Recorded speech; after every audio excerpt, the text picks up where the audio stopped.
श्री शिवाय नमस्तुभ्यम। हर हर महादेव। आज की कथा में महाराज जी ने कुछ विशेष जानकारियाँ दी हैं जो हम आपको बताते हैं। आज की कथा की जानकारी और उपाय बताने से पहले आपसे एक जरूरी बात करना चाहते हैं। आज गुरुजी ने कथा में एक बहुत बड़ी बात कही। गुरुजी ने कहा, लाखों लोग जो दूसरे धर्म में चले गए थे, भगवान को मानना छोड़ दिए थे, आज वे भोलेनाथ की भक्ति कर रहे हैं। कथाओं में भक्तों की भीड़ की मात्रा बहुत अधिक मात्रा में है और ऐसा देखकर कई लोगों को जलन होती है और इसलिए वे सीहोर वाले महाराज प्रदीप मिश्रा को बदनाम करना चाहते हैं। इसके बाद गुरुजी ने कहा, 31 लाख मांगते हैं। गुरुजी, ऐसा सुनने में मिल रहा है। आपको बताना चाहेंगे कि मेरा कुबेर भंडारी आपसे क्यों 31 लाख मांगे? हमें तो जो देते हैं हमारे कुबेर भंडारी देते हैं, आपसे क्यों 31 लाख मांगेंगे? इसके बाद गुरुजी ने कहा, और पहले भी कहा, आज भी कहेंगे कि कर्जा लेकर कभी कथा मत करना, लोन लेकर कभी कथा मत करना। जब कुबेर भंडारी धन के भंडार भर दे तभी आपको कथा करवाना है, अन्यथा नहीं करवाना है। और ये प्रदीप मिश्रा अपने हाथ कभी भी कुबेर भंडारी के सामने ही फैलाएगा, ना कि दुनिया वालों के सामने।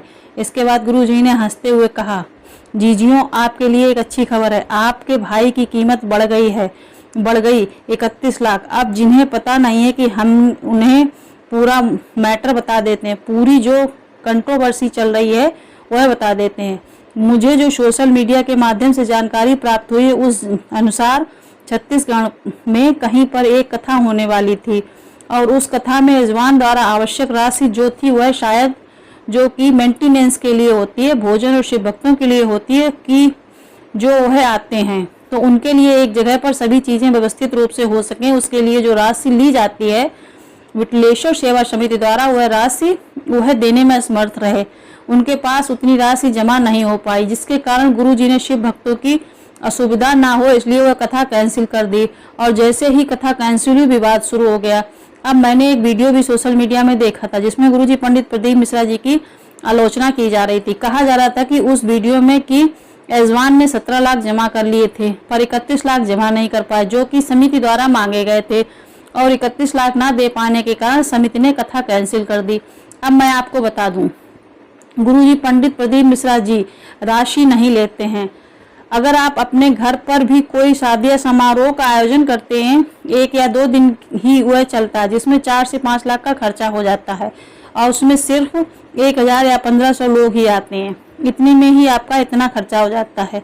और भोलेनाथ की शिव पुराण कथा में लाखों की संख्या में शिव भक्त आते हैं। कथा भी 7 दिनों तक लगातार चलती है, रात को भी लोग रुकते हैं, उनकी व्यवस्था में लाखों का खर्चा होता है। बस यही आपको समझना चाहिए। जब कथा विशाल होगी तो पैसा भी ज़्यादा खर्च होगा, बड़ा पंडाल होगा, बड़ी भोजन व्यवस्था रखनी पड़ेगी, लाइट्स और कई प्रकार के खर्चे होते हैं।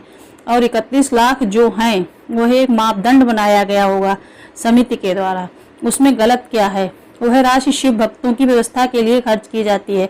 इसलिए गुरुजी को बदनाम करने के लिए जो वीडियो बनाए जा रहे हैं, आपको उन पर ध्यान नहीं देना। आपको क्या लगता है? आप भी अपने दिल की बात कमेंट बॉक्स के जरिए जरूर हमसे साझा कीजिए, हमें बताइए। हम आपकी कमेंट पर रिप्लाई भी करेंगे और आपसे बात भी करेंगे। अब हम बढ़ते हैं आज की कथा की जो पूर्ण हुई 3 अगस्त की श्रावण शिव पुराण कथा, उसकी जानकारी की ओर।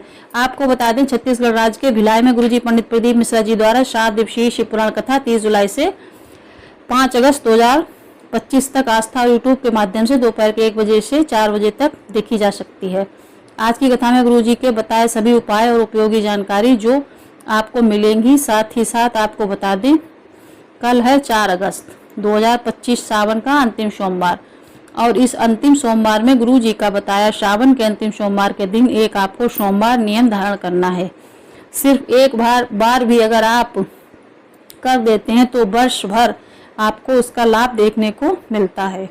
तो 4 जुलाई सावन के अंतिम सोमवार में जो उपाय आपको करना है वह हम आपको इस वीडियो के अंत में करके भी बताएंगे, इसलिए वीडियो आप अंत तक जरूर देखें। बढ़ते हैं आज की कथा की पहली विशेष जानकारी की ओर। कथा शुरू होते ही गुरुजी ने कहा, आज दोस्ती के लिए एक दिन बना दिया गया जिसे फ्रेंडशिप डे कहते हैं। एक अच्छा दोस्त अपने दोस्त का निर्माण तो करता ही है पर उसके चरित्र का भी निर्माण करता है। बढ़ते हैं आज की कथा की दूसरी विशेष जानकारी की ओर। गुरुजी ने कहा, जबरदस्ती आप ना भगवान के मंदिर पहुंच सकते हैं, जबरदस्ती ना आप भोलेनाथ की कथा में पहुंच सकते हैं, जबरदस्ती आप कुछ भी नहीं कर सकते हैं। जब हम अपनी मस्ती में भगवान की भक्ति में डूबते हैं, स्वयं भगवान की भक्ति के लिए पूजन के लिए निकलते हैं, मंदिर के लिए निकलते हैं। जब हमारा दृढ़ विश्वास पूर्ण होता है तो भगवान भी हमें एक ऐसी हस्ती बना देते हैं जो सभी तरफ समाज में, परिवार में शोभायमान होती है। बढ़ते हैं आज की कथा की तीसरी विशेष जानकारी की ओर। गुरु जी ने कहा, शिक्षा आपको जीने का तरीका सिखाती है। पैसा आपको गाड़ी, घर और वैभववान बना देता है। संस्कार आपके अगर अच्छे हैं और आपके पास शिक्षा है, धन है, तो आप जीते जी तो इस जीवन में पूजाते ही हैं, मरने के बाद भी आप पूजे जाते हैं। बढ़ते हैं आज की कथा की चौथी विशेष जानकारी की ओर। गुरु जी ने कहा, जब आप पूरे विश्वास से भोलेनाथ के मंदिर में जाकर शिवलिंग पर जल अर्पित करते हैं तो शिव महापुराण की कथा कहती है, शिव आपके सामने पाषाण है के रूप में भी नहीं रहते हैं, वह आपके सामने साक्षात रहते हैं। बढ़ते हैं आज की कथा की पांचवी विशेष जानकारी की ओर। गुरु जी ने कहा, जो सर्प समुद्र मंथन के लिए उपयोग में किया गया था, जिसका शरीर घायल हो गया था, आपको बता दें अमृत देवताओं ने ले लिया था, विष भोलेनाथ ने पी लिया था, और वो सर्प जिसका उपयोग किया गया था उसका शरीर पूरी तरीके से बेकार हो गया था। कोई उसे अपनाना नहीं चाहता था, पर उसे भोलेनाथ ने अपने गले में धारण किया। बढ़ते आज की कथा की छठवीं विशेष जानकारी की ओर। गुरु जी ने कहा, शरीर में कोई रोग आ गया है, शरीर में कोई बीमारी आ गई है, शरीर में कोई परेशानी आ गई है तो निराश नहीं होना, रोना नहीं है। सबसे पहले डॉक्टर के पास जाओ, डॉक्टर की दी हुई दवाई को कुंदकेश्वर महादेव का नाम लेते हुए खाना शुरू करो। एक तरफ डॉक्टर की दवा होगी, दूसरी ओर शिव की दुआ होगी। आपको रोग मुक्ति अतिशीघ्र अवश्य प्राप्त होगी। बढ़ते हैं सातवीं विशेष जानकारी की ओर। गुरु जी ने कहा, हमने एक नियम भी शुरू किया है। आपके गांव में, आपके क्षेत्र में अगर भोलेनाथ का शिवलिंग नहीं है तो आप सीहोर कुबेरेश्वर धाम में आकर समिति को बता सकते हैं। कितना बड़ा मंदिर है उस अनुसार आपको शिवलिंग और नंदी जी दिए जाएंगे। इसके लिए आपसे किसी भी प्रकार की राशि नहीं ली जाएगी। पूरे भारत के लोग सीहोर कोच धाम में आकर इस प्रकार से शिवलिंग प्राप्त कर सकते हैं। बढ़ते हैं आठवीं विशेष जानकारी की ओर, जो कि सावन के अंतिम दिन किया जाने वाला सावन के सोमवार का एक विशेष नियम है। इसकी जानकारी गुरुजी ने पिछली कथाओं में दी थी। काफी सरल और आसान नियम है। गुरुजी ने ये तक कहा था कि वर्ष में अगर आप एक बार भी करते हैं तो लाभ आपको पूरे वर्ष भर प्राप्त होता है, और सावन का अंतिम सोमवार काफी अच्छा मौका है। आपको इस दिन ये उपाय करना ही है। सुबह आपको भोलेनाथ के मंदिर में जाकर 2 कलश से शिवलिंग पर जल अर्पित करना है। श्री शिवाय नमस्तुभ्यम बोलते हुए, नमः शिवाय बोलते हुए, ओम नमः शिवाय बोलते हुए जल अर्पित करें। सुबह जल अर्पित करने के बाद, दोपहर में 12 बजे के बाद, 5 बजे के पहले, इस बीच में आपको बेलपत्र के वृक्ष के नीचे जाना है। एक चावल का दाना बेलपत्र के वृक्ष की जड़ में अर्पित करना है और उस बेलपत्र के वृक्ष की 7 परिक्रमा करना है। इसके बाद शाम के समय, मतलब प्रदोष काल में, शाम के 7 बजे से 9 बजे के बीच में आपको बेलपत्र के वृक्ष के नीचे एक लंबी वाटिका घी का दीपक और भोलेनाथ के मंदिर में एक गोल वाटिका दीपक प्रज्वलित करना है। बस इतना ही करना है। यह नियम अगर आप धारण कर लेते हैं तो जीवन में आपको उन्नति तो देखने को मिलेगी ही, आपके पूरे परिवार को उसका लाभ प्राप्त होगा। परिवार वालों के कभी भी कोई कार्य अटकेंगे नहीं और उन्हें सफलता देखने को मिलेगी। घर में भी सुख शांति देखने को मिलेगी, क्योंकि भोलेनाथ के साथ साथ माता पार्वती का भी आपको इस उपाय को करने से आशीर्वाद प्राप्त होता है। बढ़ते हैं आज की कथा की 9वीं और अंतिम जानकारी की ओर। 6 अगस्त प्रदोष के दिन सीहोर में कांवड़ यात्रा होगी। तेलंगाना हैदराबाद में 13 से 17 अगस्त 2025 तक कथा होगी, जो कि शमशाबाद हैदराबाद में होगी।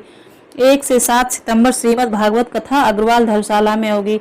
4 से 8 नवंबर 2025 तक श्रीलंका में शिव पुराण कथा होगी।